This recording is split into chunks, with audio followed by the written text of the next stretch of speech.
On this episode, Rich and I sit down with my good friend and the president of the Legacy Centre, Ruth Lund. I first met Ruth 10 years ago as she was the VP of Organizational Development at Legacy Supply Chain Services. There, we formed a close relationship around developing values-based cultures within organizations. Ruth made a large pivot in her career when she decided to take the leap into entrepreneurism 5 years ago as she launched her own company, the Legacy Centre. Today, the Legacy Centre assists companies around the globe in achieving higher levels of effectiveness through strong and healthy values-driven cultural alignment. In this episode, we talk about our own path to entrepreneurship and how CEOs must be intentional in leading a healthy cultural organization. Hope you enjoy the conversation. Ruth, thanks for joining us today. As we were talking about before we started, we've got to know each other for about 10 years now. And I don't know if you remember, I should say, when you gave me this book. It's called Inspiration 365 Days a Year by Zig Ziglar. And you gave it to me in December of 2012. I think it was a holiday gift of some kind, saying, here's to having the perfect quote for all the opportunities. Thanks for your leadership and all you do. And the quote for today, October 23rd, is success is focusing the full power of all you are on what you have a burning desire to achieve. So I appreciate, again, this book, which was a quote for every day of the year that I can't say religiously I've done it for the past 8 years, but I really appreciate the friendship we've established over that time and where you've come as a business leader and an entrepreneur. Because when we first met, you were a business leader within a pretty large organization and you slowly evolved to becoming an entrepreneur. Can you tell us a little bit about that journey or your journey to entrepreneurship? Sure. First of all, I forgot all about that book, and now it's just popped it right back into memory. So that's pretty cool. And Rich, just some context around that is John would speak at our leadership development conferences, and he always had these really perfect quotes to bring in either to capstone something or to introduce a topic. And he took a lot of pride in getting just the right tone and did a great job. So that's where that came from. So my story, I like to say I am the very unlikely entrepreneur. I have often said to myself, Dorothy, you're not in Kansas anymore. And that really has been kind of my entrepreneurial journey. It's not like I set out and said, I want to run a company at this season in my life, but it's really been where my path has taken me. And so I started out as an internal contributor for a holding company and ended up leading the organizational development group. And then the work that we had created, was really kind of powerful. It was around building measurement and process for cultural development inside of an organization. So taking that super fuzzy, squishy culture thing and actually bringing some intentionality and form to it so you could see it making impact across the organization. And it really started to gain some decent traction, especially as we went through some acquisitions too. And so about seven years ago, we decided to take it on the road. And I eventually, about a year after the firm had started, I moved out of running the internal group and all of a sudden was running a business, which I had no business doing. It was, I hadn't gone to business school. I just had to figure it out and build the bridge as I walked on it. Yeah, it was fun to see you go through that journey of, from corporate leader to entrepreneur, and it is a different world, right? In terms of you had a team, you were managing a team. When you start getting into running the finances of a team and the sales and the operations and the accounting and having to run all of that, I can remember having those conversations with you, navigating through those, and they were very fun. And here you are, many years later, and you have this thriving business. You're working with a lot of very large companies. Can you tell us a little bit about what you do today with the companies you work with and the type of companies you're working with today? Yeah, we've worked with a lot of different organizations. When we hung our shingle out, John, if you remember, we had no idea who would be attracted to what we were doing. And what we very quickly learned is that it was like-minded CEOs. It was folks who were trying to organically build a values-driven culture in their organization. So that was a one key marker. We weren't having to convince them that this was a good idea, which is what we thought. And also, it wasn't wasn't broken companies. It wasn't organizations who were waving the flag saying the ship's going under. It was actually healthy organizations that were looking to move from good to great. We had no idea that that was going to be the case as well. And then the third thing that we learned about who would be attracted to this work was it was organizations who were kind of going through some kind of a pivot. You know, either there was a pressure that they were looking at succession and readying the future generations, and how do they package up what was their secret sauce and their DNA in a powerful way to develop that next generation, or they're going through acquisitions, or they're expanding their footprint. In other words, their values-driven culture, even if they hadn't named it that, was getting beyond the scope of what they could hold.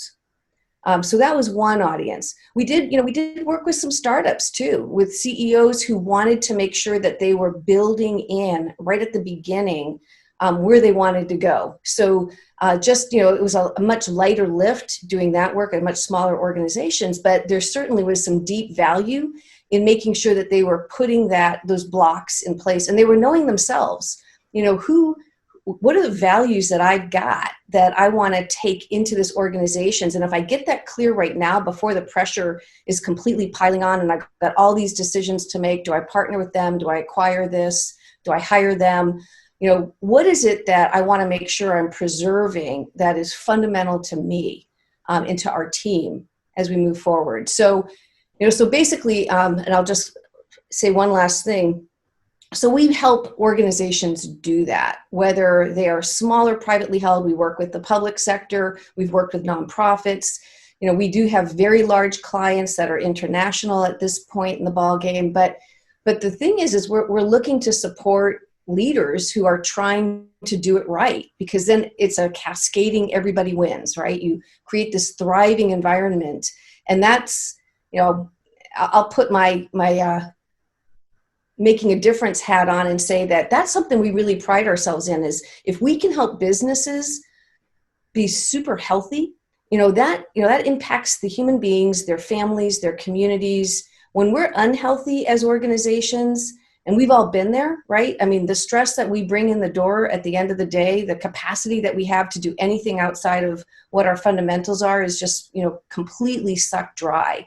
Yep. So we just think it's a big societal hit. It's a business hit. It's a societal hit when we get it right. Yeah. And Ruth, I think there's a big difference, and I'm sure maybe you can speak to this for a moment, big difference between the CEOs or the leadership teams that say, let's go invest in organizational development and health, and the CEOs and leadership team that say, go get more sales, let's operate, let's generate more profit, and kind of overlook that. I'm sure you've had tons of experience looking at companies and CEOs going, okay, they really need this right now, but it's not a priority for them. What do you see as the main difference between the CEOs and companies that seek out professional guidance on organizational development and those that don't? Well, the word that's just popping in my head when you ask that question is humility.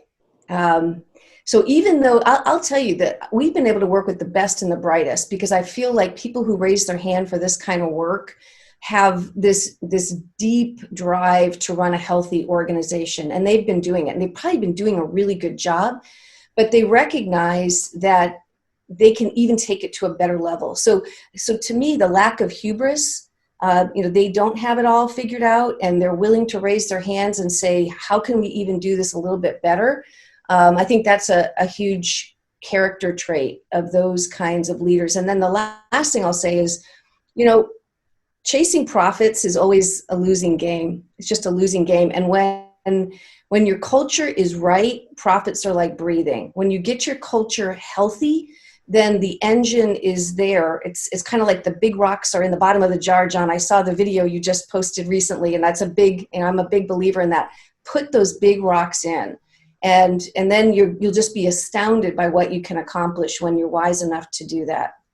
Yeah, and it's interesting because in the Big Rocks video and First Things First, they have this rock is your family, and this rock is, and you look at your whole life in a perspective. If you look at a business and you were to put names on the rocks, some people put culture as their biggest rock that they're putting in the bucket first, and some people have culture as the gravel. They kind of put posters on the wall, and they assume everybody's going to live by those values, right? So absolutely. Big difference. Ruth, can you speak to, when you're talking about healthy organizations, What are the components of a healthy organization? What do you work on with an organization to become more healthy? That's a great question. So we've been partnered with an organization, Rich, called the Barrett Values Centre for, since 2008. And they have created a model that, today I still love, because what it helps us do is get a look at what's the level of dysfunctional values, or we call them potentially limiting values, that's existing in the organization. So, one of the first things we want to do is make sure that we understand where's that dysfunction coming from, what's driving it. So if we have a real grasp on the reality of that, we can go after it, right? But it's not the only thing. The other piece is, in this model, which spans everything from basic organizational viability up to, contribution to society and everything in between.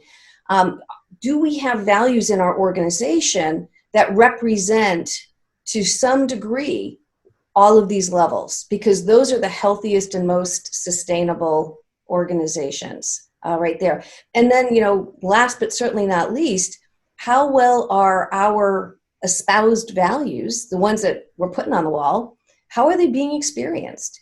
Are they really words on the wall, or are they living and breathing? Are they known? Are people held accountable to them? Are people developed to them? So those are what we classify as three big pillars of healthy culture. And when you talk about levels of dysfunction, can you speak to, in your experience with entrepreneurs who have a small to mid-sized business, what do you observe as often the most dysfunctional or the most work pickup that they could do? The thing that's coming first to my mind when you ask me that question, Rich, is discernment, like decision management and discernment. So, and what I mean by that is this, entrepreneurs that are building a company have so many pressures on them to get it off the ground, to stay financially healthy. I mean, there's just a million balls, million hats. They're great at some things, and they're scampering to fill the gaps where they're not great, right? And I've been there. And so there's oodles of pressure. And so the capacity to really know, I go back to what I said earlier, what are your values? What is it that you're trying to preserve in your organization, and not feeling the pressure to make decisions too quickly and out of alignment with where you really, who you really are and where you want to be. So I feel like there's compromises made early on sometimes for the sake of, or the sense of, this is how I'm going to stay alive, is I have to make this decision. And I would counter that and say that a lot of that stuff you're going to have to go back and repair over time. So just be really, slow that down to the best that you can, and don't compromise on your decision making, even under pressure. I just want to reflect back to you. What I heard was clarity on values is paramount, and then vetting decision-making processes through those values so that ultimately decisions are congruent with the values. But first, you've got to be clear on the values in order to be able to do that. Can you speak to how you might work with a company to reveal their values or uncover their values?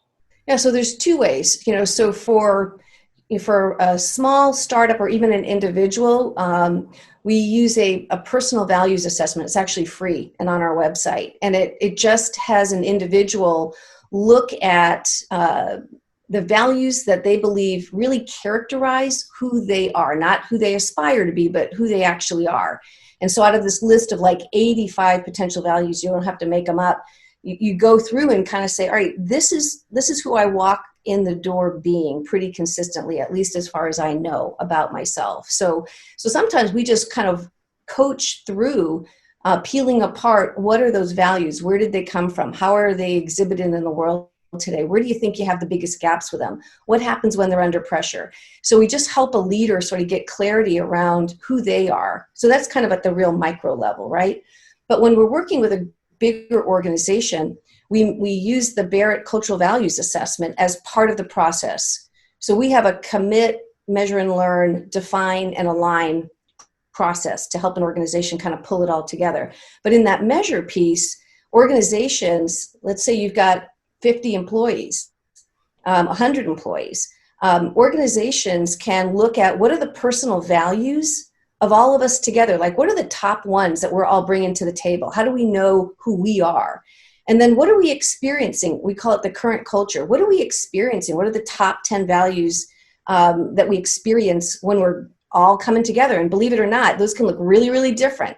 And then lastly, what do we want it to be? What would we desire to have in our culture in order to be most high performing? So we take that data, which is, actually very objective in one sense, because you have data to talk about some really sticky stuff, and we can get with a team and then really tease out reality. What's important to them, and what's the dysfunction points that are existing today? What's driving that? Where do we want to get to? What happens if we don't?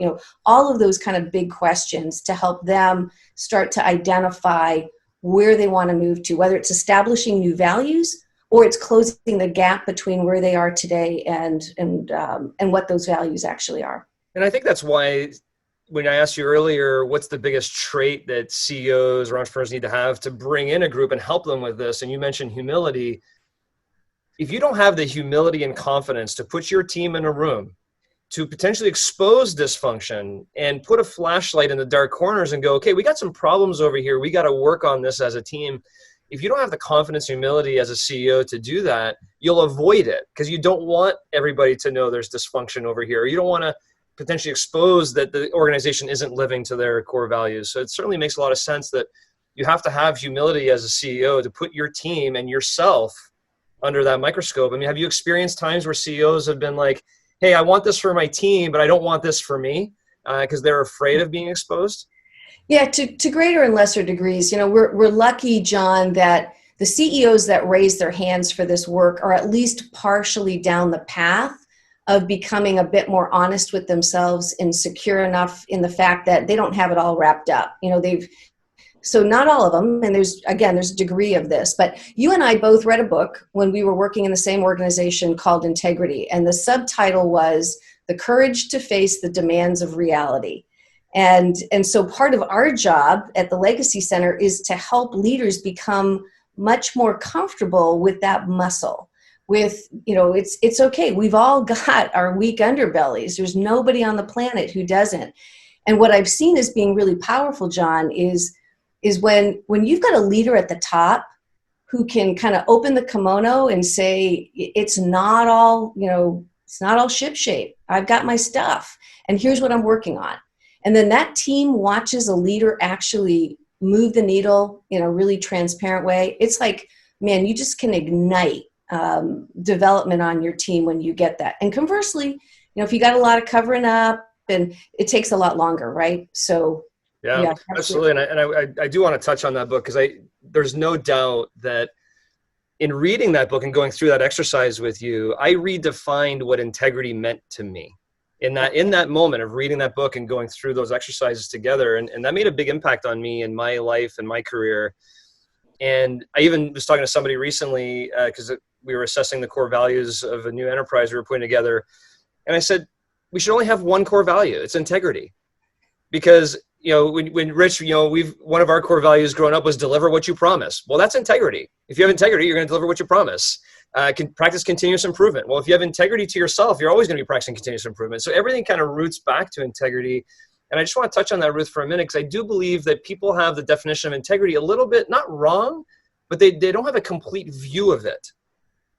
Do you share that same view? Yeah. And Dr. Cloud, his teaching around that was, again, just like you, it was like, it's been something that has changed my own personal development and how I work with others, kind of that freedom to recognize that if we're not seeking out reality, then we can't make good decisions. If you even look at it through that lens, if we don't like ruthlessly go after what's really happening, what is this really about, then there's no way that we're going to make a solid decision. And so even with that at the forefront, it's like, man, I want to make good decisions. I'm going to live and die by the decisions that I make. So I better, whether it's comfortable or not, to look at that individual on my team who I might really care about, but who just maybe doesn't have the capacity or or that opportunity really isn't the right fit, but man, it would help our bottom line, or, all of those reality-based searches that strong leaders go through. They're critical. Yeah, or oneself too, right? Because I believe a lot of times when I say this a lot, but when you ask somebody the definition of integrity, it's always how they're delivering integrity to somebody else. But integrity is also self-integrity, and how are you, having the freedom to seek out your reality with yourself. Yeah. And a lot of times people, if you ask them, do you have integrity? They'd say yes. But then personally, they lack self-integrity, the things they commit to themselves, the goals they commit to themselves to actually perform and do. And I found that to be a very interesting twist as well in my research of this integrity piece was, it goes both ways. It's not just the integrity you deliver to others, the integrity you also deliver to yourself. That's a great point, John. It's a great point. One of the patterns that we've seen when you talk about humility, a pattern that we've seen is leaders asking for the people in the organization to be humble themselves and to put forward all of their soft underbelly, but the leader doesn't want to put theirs forward because the leader goes, I'm the one who can do the best problem solving. So bring all your problems to me because I'm the critical thinker here. And I want you to put forward things that are not flattering about yourself and your work so that I can solve those problems. And what we find is organizations that have a leader like that, people don't want to follow that leader, and people aren't comfortable being vulnerable themselves in the midst of a leader who can't be vulnerable themselves. Can you speak to the place that you see vulnerability take as that's aligned with humility and leadership? Yeah, this is a big one, Rich, because I think this just goes back to the core of our own personal development as leaders. So leaders who want others to be transparent but can't go there themselves, it's a very fear-based reaction. There's fear at the root of that. Fear that I'm not going to look smart enough, that somebody, may be more powerful than me, so my position could be maybe a little bit wonky with them. So there's a fear behind a lack of transparency. Think about it. The most secure people that and the ones that just, can be transparent and humble, they're deeply aware of what their strengths and their weaknesses are. They have a really, I call it like the right mindset about who they actually are. You will never get an organization to grow and expand unless the leader at the top is able to achieve a certain level of it. And it really comes down to personal security. So you don't have to be perfect. And I've seen it done brilliantly. I'll tell you a quick story if it's okay. Please. One of the CEOs that we've worked with in a pretty good sized US based company, when we start to work with them, we actually bring the leadership team each through a 360 feedback engagement, because we go through, we hold the paradigm that leaders go first, right? And they've got to be working on themselves before they can start working on the organization's culture. So anyway, the CEO got some feedback in his 360 and coaching engagement that kind of blew him away. It wasn't what he expected.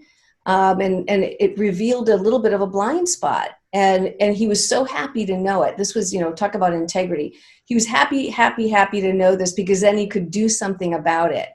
And he did something in a really powerful way for his leadership team. The next time they got all of their leaders together, he actually told them about this, and he bought them off of Amazon. He bought himself some foul flags, and he handed them out to his leadership team.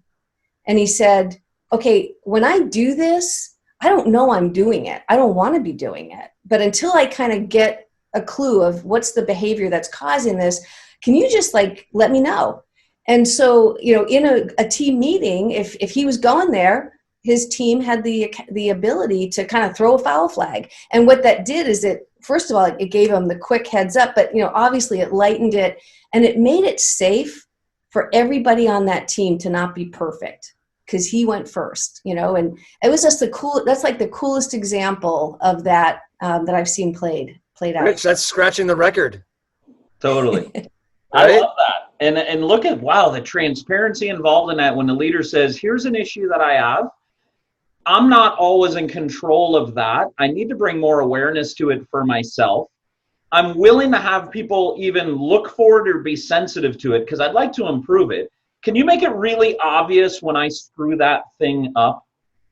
What a cool story that is. You know, one of the things that we've looked at also is leaders go first when it comes to vulnerability, and that kind of sets the tone for how deep others are willing to go.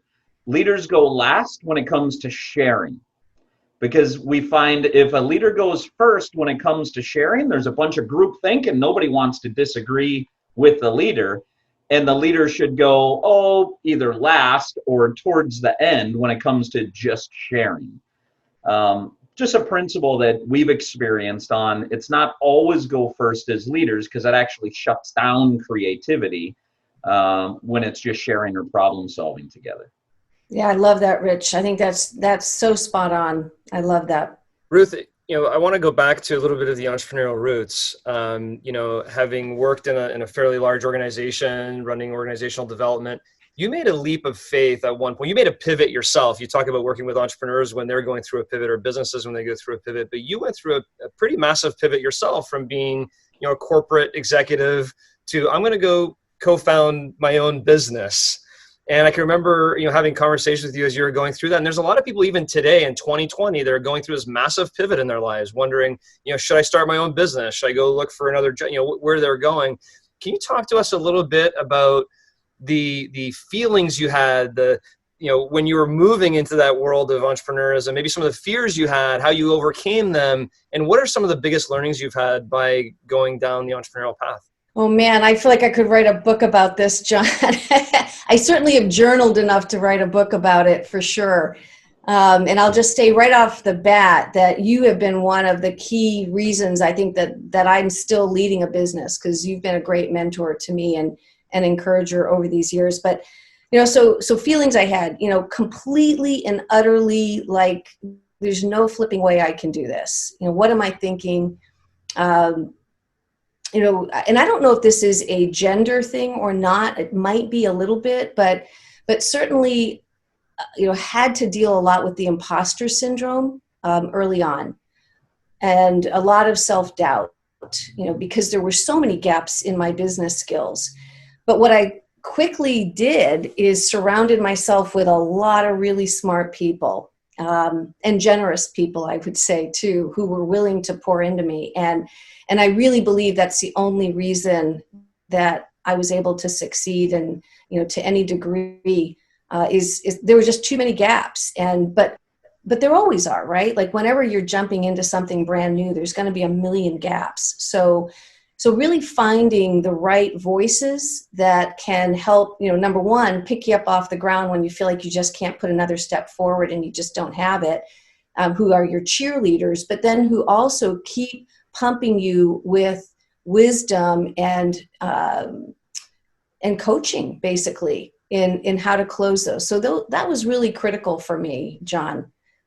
And so as you reflect back now into where you are with your business, what was one of your biggest entrepreneurial learnings? So I'll say biggest entrepreneurial learning for me, something I wish I had learned faster, is I'm not a high risk taker. Like I'm one of these people who really likes to have my duck lines up. I research things. I look at, I call it, using Jim Collins's language, productive paranoia. I like to look at what can go off the rails. You know this, John. Mm-hmm. So that's just a big part of how I lead. And even though I think some of that has actually helped me keep the firm alive, we've actually been in the black since day one with the organization. We've never come to the edge.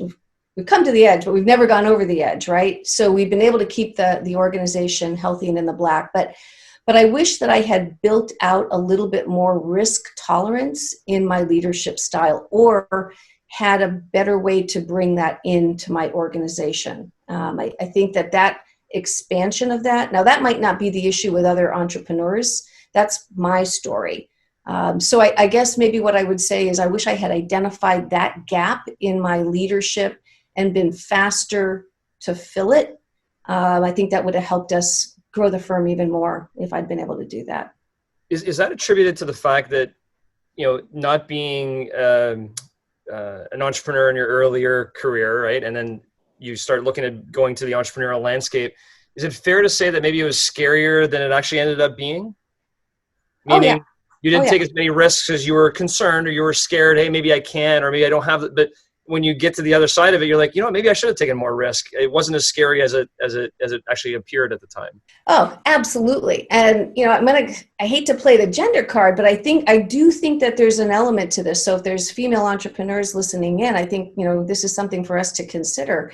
Women do tend to feel like they have to get it right, like really get it right. And so, the amount of work that I'll do to get it right instead of getting it right enough and moving and having that confidence, is different. So I think that women leaders and women entrepreneurs need to find ways to keep stretching that muscle out, so that there's a degree of confidence and it's wisdom and confidence. I think that women will always bring a bit of caution into business, and I think sometimes that's very appropriate, and there can be a really good yin and yang to that in the business world. But yeah, because on one side you have people who can fake it till they make it, and then the other side you have people who really can't fake it. They actually need to have the confidence that they can provide the skill set, and that's a big difference. Bingo. Yeah. And talk to us a little bit more about being a female entrepreneur. And you obviously deal with a lot of CEOs. I don't know to what degree the CEOs you deal with are male or female, or leadership teams are male or female.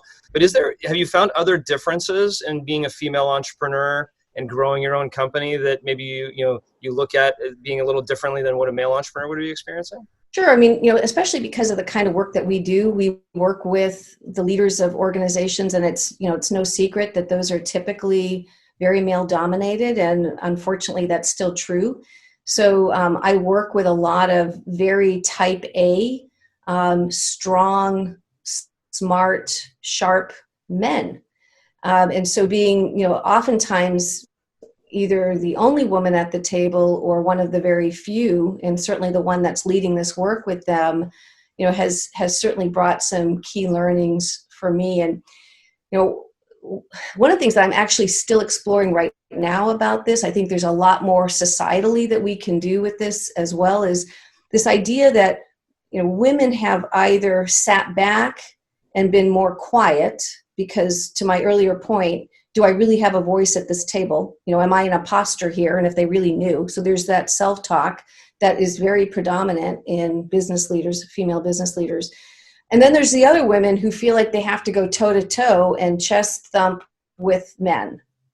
And very rarely do we find that really centered, wise female leader who can bring all that we bring to the table in an elegant and powerful way, but they're not matching their male counterparts. They're doing it a little bit differently. And I think that that's the evolution of women in leadership.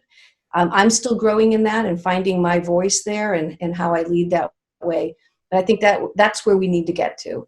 I'd love to dig into that. You had mentioned gender, and John had a follow-up question on it. During this time in our country that equality is being so on the forefront, and I think people are striving for more equality.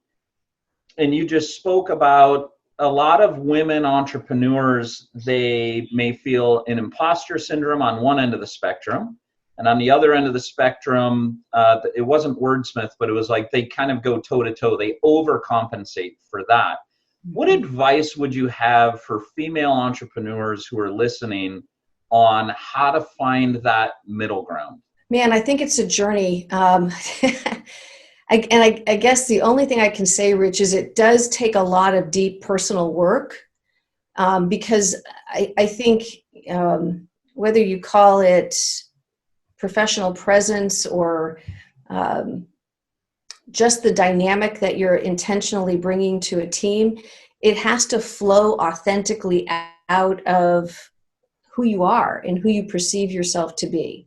And so the more that we are growing to be secure business leaders, secure in ourselves and our strengths and our weaknesses, okay with that, the deeper that security is, the more we can authentically show up, and we're not putting on either a submissive hat or an overly, powered up hat. We're actually able to bring our true selves to the table. And that's, so I think it really boils down to us doing the work.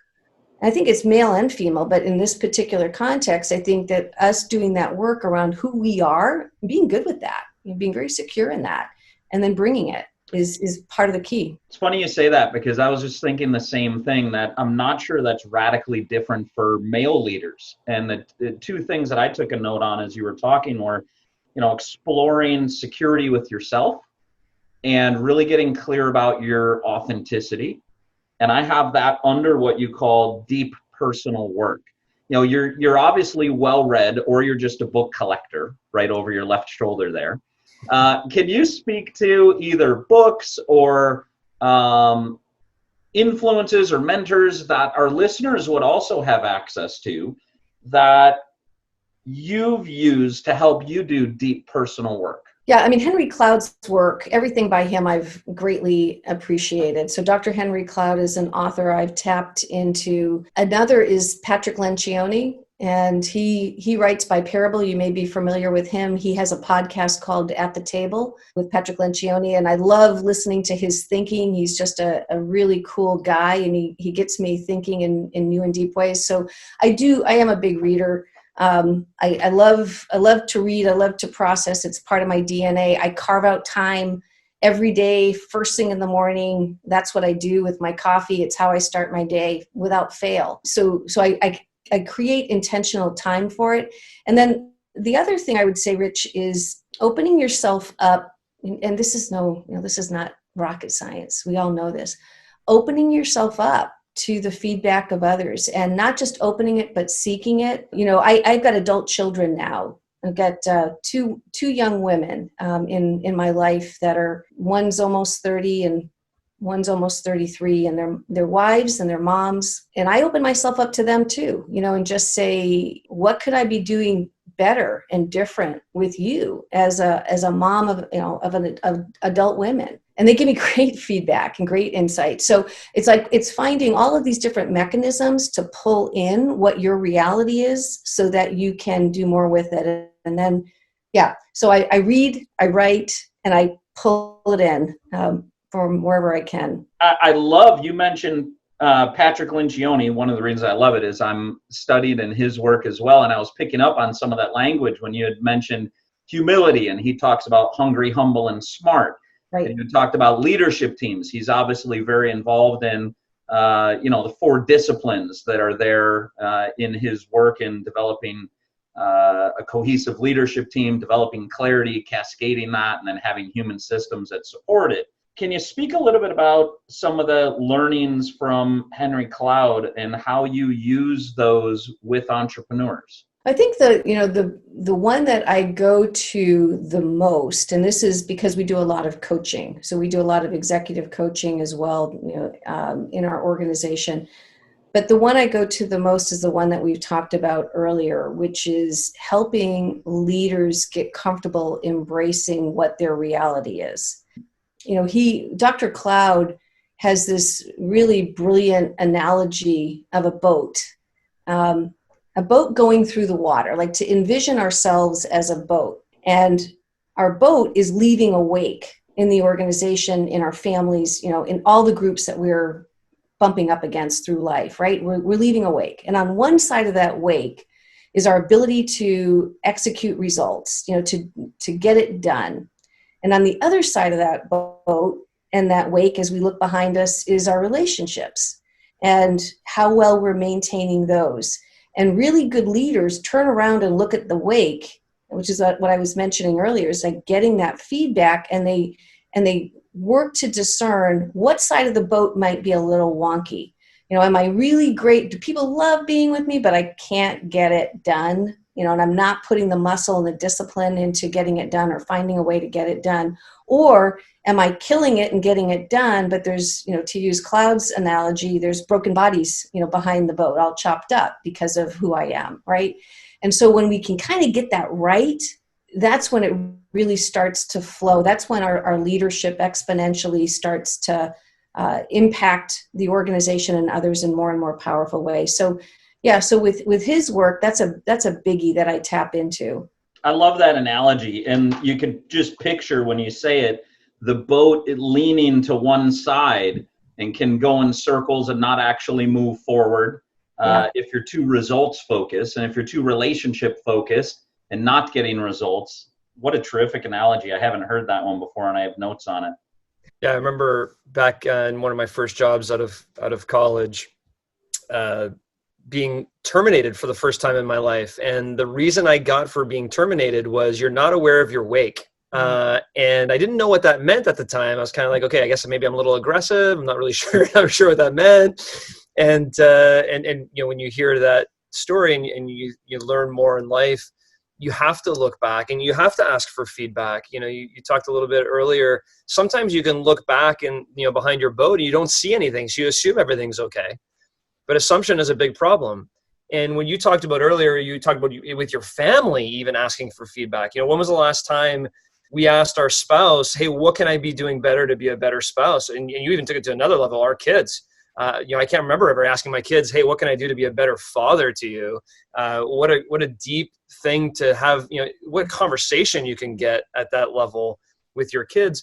But certainly as an entrepreneur and a CEO, the relationship you can build with people by asking them, what can I do better to support you, really brings that servant leadership feel right back around, right, Ruth? And that's a concept I learned from you at a very deep level as well, is you work for them, not the other way around. So how can I be a better leader to you and help you, accomplish your goals and objectives? Just by asking that question on a frequent basis to people you work with changes the dynamic of your relationship.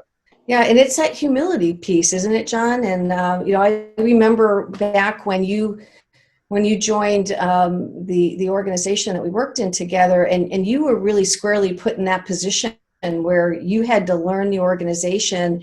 And I remember you very, very intentionally putting on, I got to put the servant leadership hat on, or I'm just not going to be of any use to these people. How can I help you do what you need to do?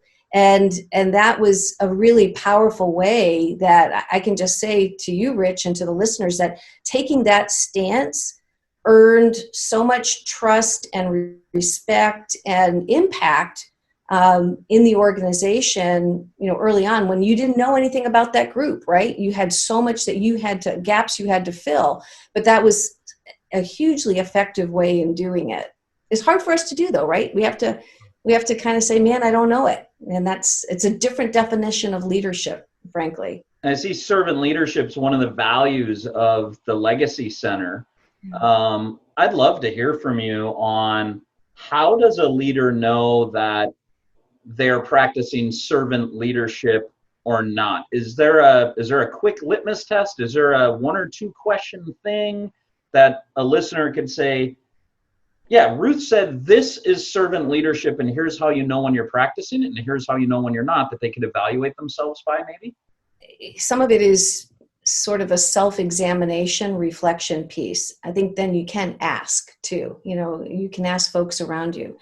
So what am I doing intentionally to raise the skill sets and give opportunity to people around me?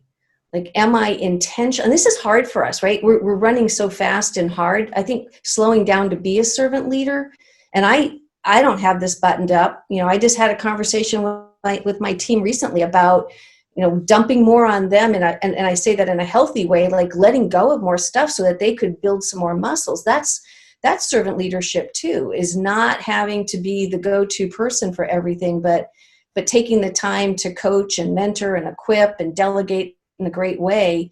That's a bit of servant leadership. I also think looking out for the needs of every person on your team and the best interest to the best of your ability.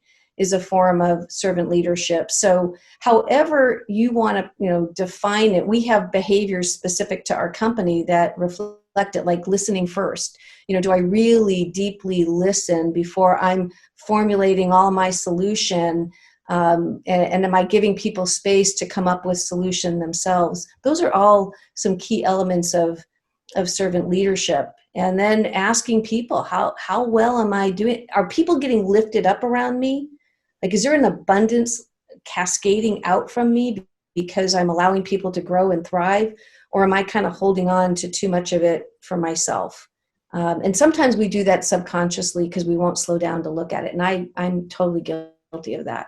Ruth, I appreciate you coming on with us today. Certainly had a massive impact on my leadership development over the past decade, and would recommend any CEO, entrepreneur that would like to learn more about all the things that Legacy Center does to connect with you directly, or even individuals listening to this, to go on your website and fill out the personal assessment and do some self-reflection on themselves. And I'll kind of leave it the way that I started it, with this book that you gave me of inspiration about 8 years ago. And on the back of it, it says, people often tell me that motivation doesn't last. I tell them that bathing doesn't either. That's why I recommend it daily. Zig Ziglar. And one of the things that I think we provided for each other for many years was our daily coffee walks. And I blame you for having addicted me to Starbucks lattes. I know. But those walks were a huge sense of motivation and leadership development for me. And I know that we did a lot of co-coaching together, and I'll cherish those times forever. And I can't wait till our next coffee time. Ruth, thank you for your generosity today, and your wisdom, and your just how it's expressed. And I've got a ton of notes I know I want to go back and review, and I'm sure our listeners will too. And again, just a word, I'm going to remember our conversation with the word generosity. I think you've just been so generous with the sharing of the concepts and your work and stories, and it's much appreciated and very felt. Well, thank you, Rich, and thank you, John. Rich, it's wonderful to meet you, and I hope our paths cross again. And I just want to say to the two of you, what you're doing with Entrepreneurs United and working to share just encouragement and challenging thinking and maybe new insights with people who are doing a heavy lift right now is just a deep service that's very much needed. We need each other. And the more our society does that well, the healthier we all become. So thank you for the opportunity today. It's been terrific. Really appreciate it.